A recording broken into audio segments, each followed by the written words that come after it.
बापूराव सोलापूरकर. बापूराव म्हणून एक सोलापूरचे राहणारे असून ते भगवत भक्त होते. बापूराव गाणगापुरास किंवा अक्कलकोटास कोणीही यात्रेकरू भेटल्यास त्यांचे आतिथ्य चांगले करीत. एक वेळ ते अक्कलकोटास जात असतात. त्याचबरोबर दुसरे 2 गृहस्थ होते. पैकी एकाचे लग्न झाले नव्हते आणि दुसरा दारिद्र्याने फार पिडला होता. वाटेने जाता जाता पहिला गृहस्थ म्हणतो, स्वामी अवतारी आहेत असे म्हणतात. माझे वय 40 वर्षाचे असून पुष्कळ पैसे आहेत, परंतु लग्न होत नाही. दुसरा म्हणाला, मला लिहिणे वगैरे येत असून चाकरी मिळत नाही. परस्परांची कार्य झाल्यास स्वामी अवतारी आहेत असे आम्ही म्हणू. बापूरावाने सांगितले, पोकळ म्हणणे काही उपयोगाचे नाही. तुम्ही काहीतरी नवस करा. हे ऐकून दोघे म्हणाले, आमची कार्य झाल्यास आम्ही श्री स्वामीची वारी करू. इतके बोलून ते अक्कलकोटास गेले. दर्शन घेऊन त्रिवार वर्ग हात जोडून उभे राहिले. तोच सद्गुरू गुरुवर्य सर्वांतर्यामी स्वामी महाराज हास्यमुखाने म्हणाले. असे मनात खून पडताच दोघे श्रीमुखावर स्वहस्ते मारून घेऊन कानास दाबून चिमटे घेऊ लागले. शरणागत होऊन समर्थचरणी क्षमा व्हावी म्हणून वरचेवर निवडू लागले. तेव्हा श्रीने त्रिवर्गास प्रसाद आणि आशीर्वाद दिला.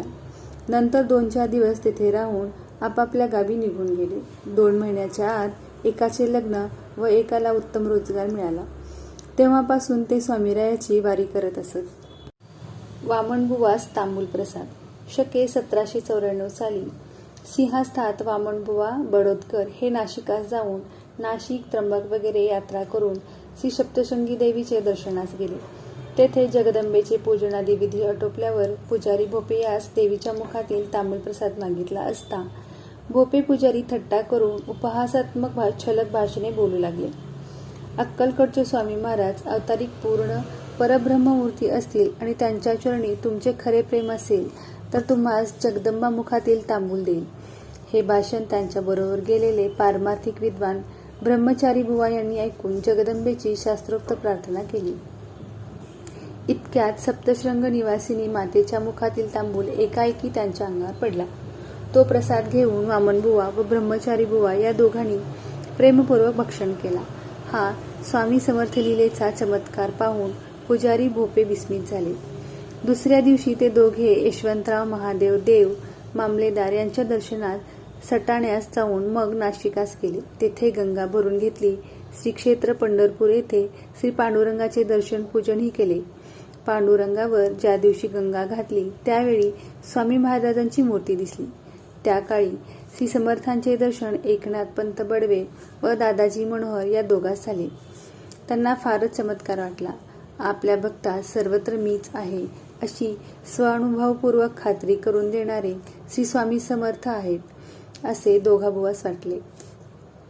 पंढरपूरहून ते पदाचारी अक्कलकोटास गेले. त्या दिवशी श्री समर्थांची स्वारी सेवकजनसह पेठेत मोदी यांच्या घरात विराजमान होती.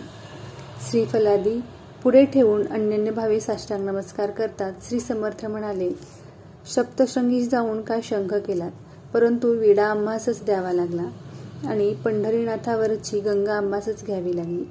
हे अनुभव सिद्ध आशीर्वादयुक्त भाषण ऐकून त्या दोघा बुवास प्रेम आवरेना. नेत्रातून आनंदाश्रू वाहू लागले. पुन्हा समर्थाने रागाने बोलले.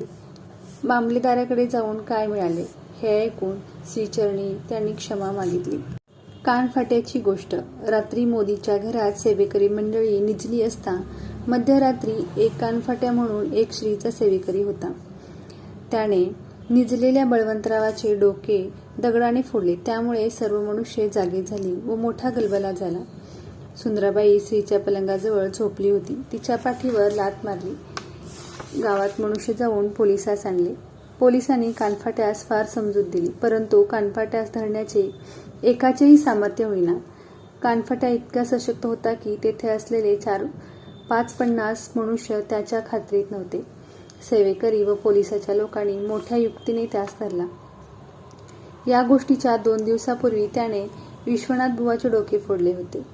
असो, कानफाट्या श्री स्वामी महाराजांची स्वारी कोठे जात असत. महाराजाकडे तोंड करून उलटा चालत असे. तसेच डोकीवर पलंग वगैरे सामान 4-5 आसाम्याचे ओझे घेत असे. ह्यावरून त्याची श्री समर्थचरणी पराकाष्ठेची निष्ठा होती असे वाटते. वामनबुवांनी श्रीच्या अंगावर गंगा घातली.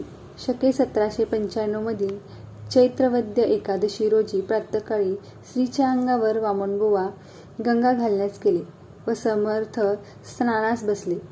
चोळाप्पा व सुंदराबाई त्यांना गंगा घालू देईनात. इतक्यात श्री समर्थ रागाने मोठ्याने बोलले की, जैनास व बोडकीस काय भीतोस, गंगा आणून घाल.